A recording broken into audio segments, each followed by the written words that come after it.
Hi, I'm Hannah Kelly. I'm doing the chicken wing dissection for Module 4. I actually already completed the dissection. Here are some of my note cards that I'm going to be using. Nothing on the back, just. And first, I'm going to point my camera down to show you the actual chicken wings.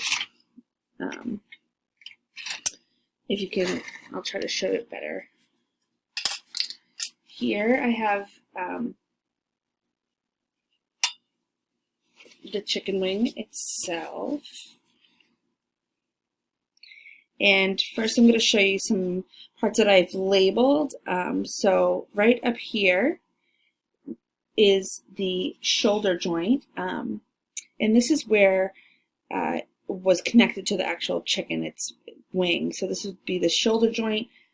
And the humerus right down here is the elbow joint, which is a synovial joint.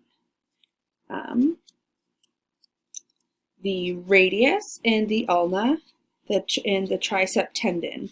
So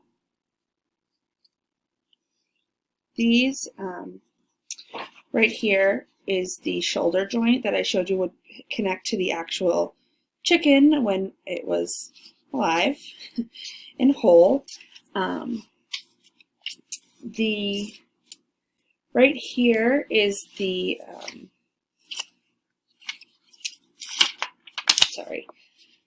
the muscle.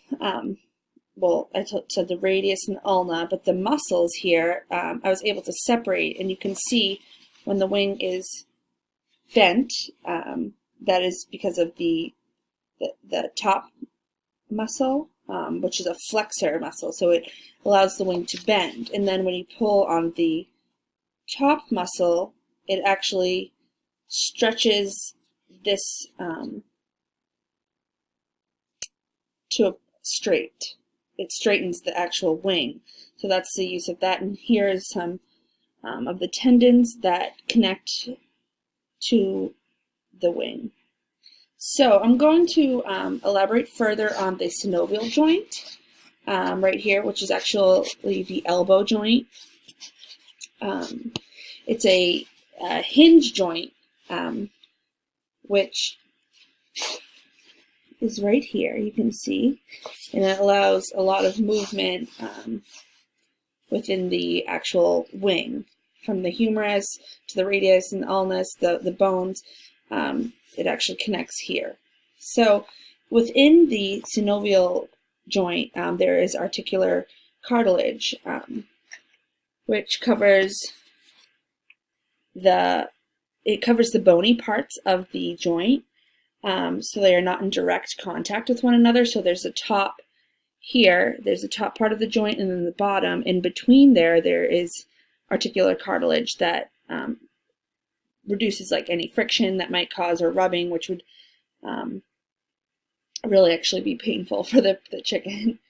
And it reduces friction. And then within the articular cartilage, there's an articular capsule, and it actually surrounds the joint with connective tissue, which is another protection and layer to protect the joints from rubbing. And then there is the synovial membrane, which lines the joint and produces the synovial fluid.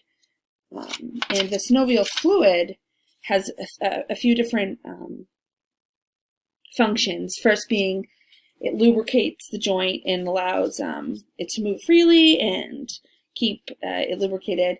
It nourishes the tissue, so it helps nourish and keep the tissue healthy within the joint. And it prevents shock. It works as a shock absorber. So when the joints are moving and flexing and extending, the fluid is in between, allowing it to move freely and not rub onto each other. So finally, there are a lot of different diseases that could be associated with joints, but specifically the synovial joints. There is rheumatoid arthritis, which is an autoimmune disease, usually in its the immune system is supposed to be attacking bacteria and viruses that are foreign to the body. But when you have an autoimmune disease such as rheumatoid arthritis, the body starts attacking by accident or mistakenly attacks the joints. So within rheumatoid arthritis, the joint capsule and the synovial membrane become inflamed. So it causes a lot of rubbing and disformation of the joint and pain because of the swollen fluid and joints in the extra fluid within the joint causes it to swell, and then there is friction, so the articular cartilage can be damaged and doesn't allow with such free movement of the joint. So that is basically the chicken wing dissection. Thank you.